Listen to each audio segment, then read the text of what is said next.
Hey guys, Pedro here to tell you about the latest from Body Count, Merciless, out November 22nd on Century Media Records. This album has 12 tracks, 41 minutes in length, and this is the band's 8th full-length studio album. They are an American metal band. From a design standpoint, because I feel like this is always the best way to start on an album review, I think you have a record that offers banger after banger after banger. The only two songs that have a clear role, a clear defined role in terms of what the structure of the album is all about, it's the opening interlude and Mic Contract, the closing song. Those two tracks have specific attributes that force them to be in those two positions. Outside of that, you could move any song around that you're not going to change anything about this album. You're not going to change the aggression, you're not going to change the intensity, you're definitely not going to change the fluidity, and you're not going to make the album feel more impactful, because you have 12 singles, well 11, because obviously the interlude opens up the record, but you have 11 singles, you have 11 bangers.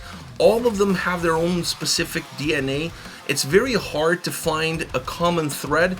Perhaps the social commentary would be the common thread across all of them. This album is very present in terms of its themes, in terms of its lyrical content, but outside of that, when you look at the sound behind each and every single song, the album offers a very dynamic experience, offering a lot of different textures, a lot of different sounds, a lot of different attributes, even though all of them feel like they're coming from the same well. And what's that well of sound? I honestly feel like this is perhaps one of the most New York sounding albums that Body Count has ever released. If you look at their debut album, that album had a very specific West Coast DNA in terms of the lyrical content, in terms of the sound, the experience, and the overall attitude.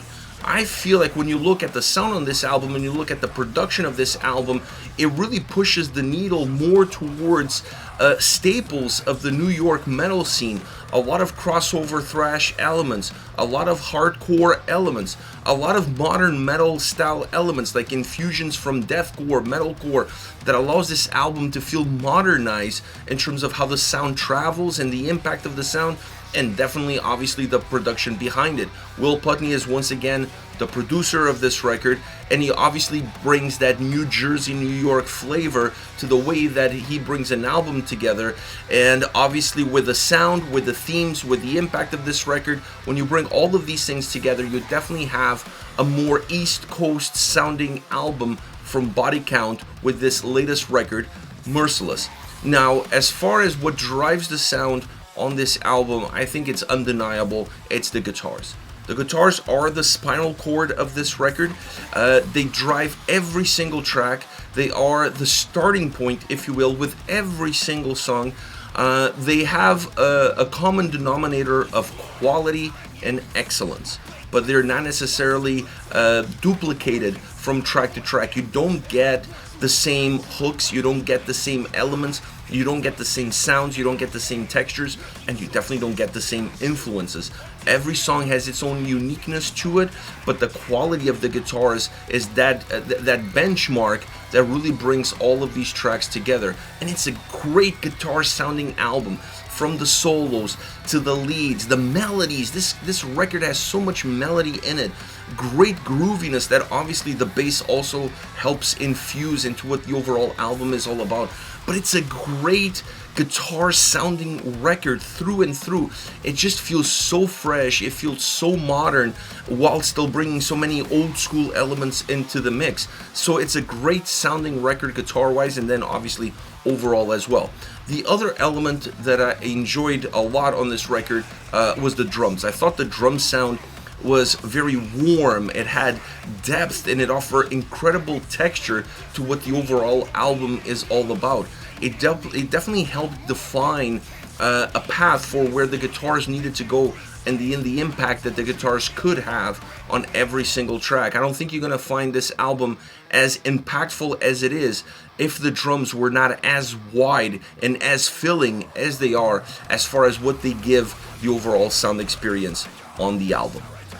Vocals. Well, there's a lot of guest vocalists on this record. You got a return of Max Cavalera, you got Corpsegrinder, you got Joe Bad from Fit for an Autopsy, and you have Howard Jones, outside of obviously Ice-T. Now, all of these guys on this album, all of these guest appearances, in my humble opinion, added incredible value to the songs that they're in. Almost like the songs were written with them in mind in terms of who's going to be featured on this track.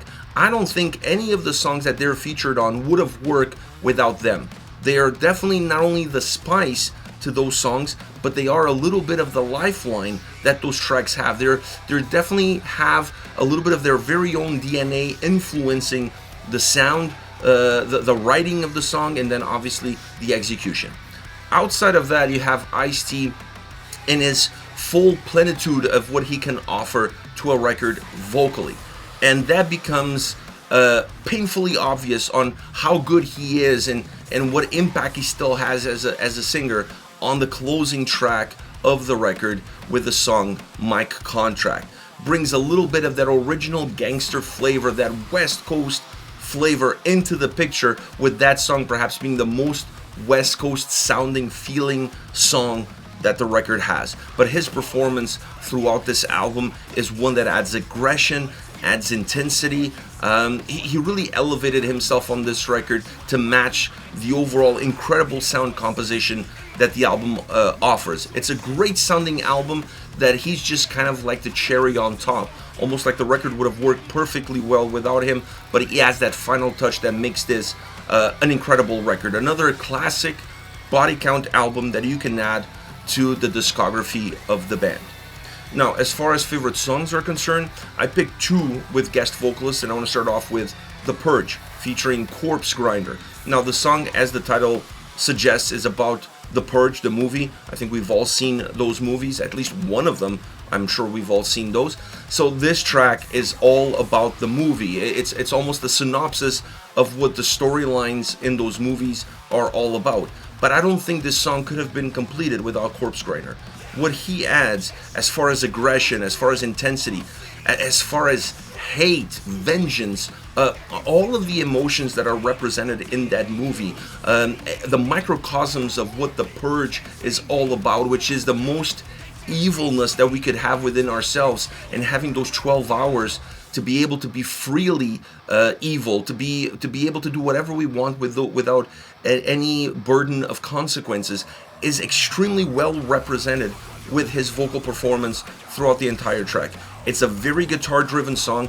It's a fast, heavy song. A lot of death metal elements in this track, but his voice is really what makes this a standout track in the entire record. Then we have Do or Die. This song is incredibly put together, and the main reason why I love this track is because it has two different choruses. There are two choruses before this spoken word middle bridge, I would say, and then there's two different choruses after that. Now, the two choruses that come before are the same, and the two choruses that come after are the same, but they're not equal to one another. So it's almost like two songs. So there's a first moment of the song where the chorus says Do or Die, which obviously matches the title of the track, and then after that spoken word, Henry Rollins approach that we see that a lot in a lot of body count records. So this is nothing new for Ice-T to have that kind of bridge in the song. After that, the chorus changes. The chorus becomes, you got a gun, I got a gun, you shoot, I shoot back. And that almost, the first time that chorus, that new chorus hits, almost it becomes the vocal breakdown of the song. So instead of having a musical breakdown that like you would have in metalcore or deathcore, the track has a vocal breakdown, and that helps divide the first half of the song, the intensity and aggression that the first half had, with the second half, which becomes a little bit more personal. It becomes a little bit more introspective, if you will. So it's a very interesting song that has two very different momentums, but sound-wise is completely connected across all of them. Last but definitely not least, Drug Lords, featuring Max Cavalera, a return of Max to a body count track. And I think this is the perfect song for him, because this track has a little bit of Soulfly, a little bit of Cavalera Conspiracy, a lot of Go Ahead and Die, a little bit of Nail Bomb, and obviously body counts flavor all over it.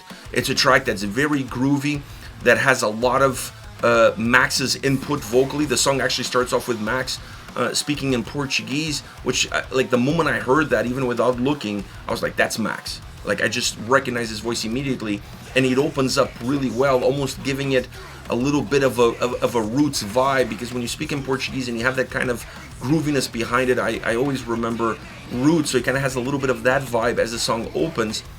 And then after that, it becomes definitely a much groovier track with an incredible bass sound throughout, incredible drums that add to the overall grooviness of the song, and then obviously guitars. What track on this record doesn't have incredible guitars? This one is no different. I just love the dynamic. I love how much they used Max on this song. I felt like they got the most out of him. It feels actually more like a Max Cavalera song that is featuring Ernie C and Ice-T. I kind of got that vibe from this track. So it's definitely a song that Max put not just his fingerprint on it, but he put his entire DNA all over it, and that allows the track to still feel connected in terms of the message with what the overall album is about, but musically and even vocally is very different and very unique, and it kind of stands on its own. This is it, Body Count, Merciless, out November 22nd on Century Media Records. Let me know your thoughts on the band, on the singles. Hit me up in the comment section. I'll see you all at the next one. Take care, guys.